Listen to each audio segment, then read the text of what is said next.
Most people on a 7-night cruise walk into the ship's casino, spend somewhere between $200 and $400, walk out, and never see a single benefit from it. No free night, no cabin upgrade, no offer in their inbox when they get home. Not because the program doesn't exist, because they didn't know the exact number, the specific spend threshold where the cruise line stops taking your money and starts giving you nights back. I found that number. I used one AI tool, one specific prompt, and it calculated the exact break-even point across 3 major cruise lines. Here's exactly how I did it. If you want the exact prompt I used, stay to the end. I'll put it on screen. Copy it into ChatGPT with your cruise line and sailing length tonight.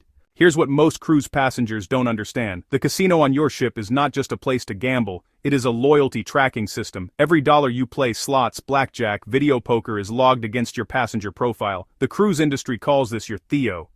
That's your theoretical loss, calculated from house edge and time played.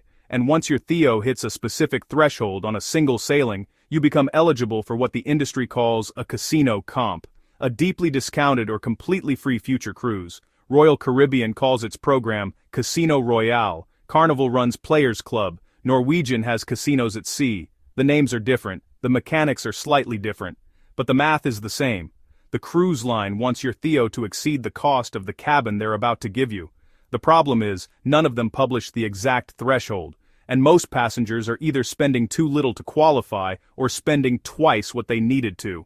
Here's the other thing you won't hear on most videos about this topic. Every channel covering cruise casino comps is talking about people who live on ships full-time. That's a different game entirely. I'm talking about a standard 7-night sailing. One trip, one threshold, one prompt that maps it out. Here's the exact prompt I used, and I want you to save this. I call this the Sherlock Prompt because it forces the AI to investigate instead of just summarize. That last line, exact dollar figures, not ranges, is what changes everything. It forces the AI to be specific, not vague. And specific is what saves you money. Here's what came back, and I want you to notice the structure. For Royal Caribbean's Casino Royale program, the AI estimated a theoretical loss threshold of approximately $500 to $700 per sailing, then broke it down into an actionable number, roughly $100 in theo per night across 5 active playing nights. At a $25 average slot bet, that's about 2.5 hours of play per night. At a $10 blackjack minimum, standard on most Caribbean itineraries, 3 to 4 hours at a normal pace. For Carnival's Players Club, the threshold came in slightly lower. The AI estimated $400 to $600 per sailing. But here's the variable it flagged that I had not considered. Carnival weights table games differently than slots. Your theo accumulates faster at a blackjack table than at a slot machine at the same dollar value. That means fewer hours to qualify if you play tables instead of machines. Norwegian's Casinos at Sea had the most favorable structure in the analysis, and this was the one that surprised me most. Norwegian operates what players on the forums call a bounce-back offer. If you meet their threshold estimated at $500 per sailing, you receive a complimentary inside cabin offer within 30 days of returning home. That cabin carries a market value of $400 to $700 for a 7-night sailing depending on season. The AI's break-even math was direct. If you were going to spend $500 at a casino over 7 nights, anyway on land, at a resort, anywhere, Norwegian's structure returns more value than any land-based loyalty program currently running.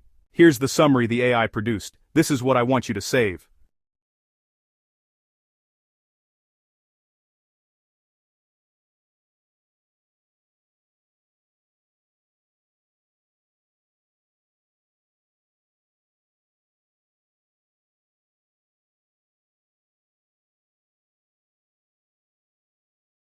That is not a travel blog summarizing loyalty programs. That is the kind of ROI analysis you would normally pay a casino host consultant to run for you, and it took 90 seconds. One more thing the AI flagged that I want to highlight, and I want you to save this too. Every single program has a reinstatement rule. If you received a casino comp offer but didn't book in time, the window expired, the cabin was no longer available, you can requalify by returning to the ship and meeting the threshold on your next sailing. The AI pulled this from player forum data and flagged it as the most underused strategy in the entire comp ecosystem.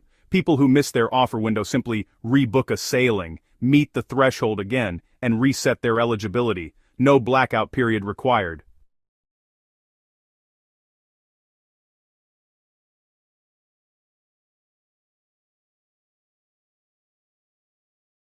Most people planning their next cruise have no idea that exists. Pause on this screen and save both prompts, the Sherlock Prompt and the Reinstatement Rule. Copy the Sherlock Prompt exactly into ChatGPT. Replace 7-night Caribbean cruise with your actual sailing. The output will be specific to your itinerary, your cruise line, and your budget. Use it tonight. If this kept you from leaving money on the table, hit like. 1 second. It helps more people find this before they sail. Subscribe because we run the math on travel spending every week so you don't have to. Save like a local, not a tourist.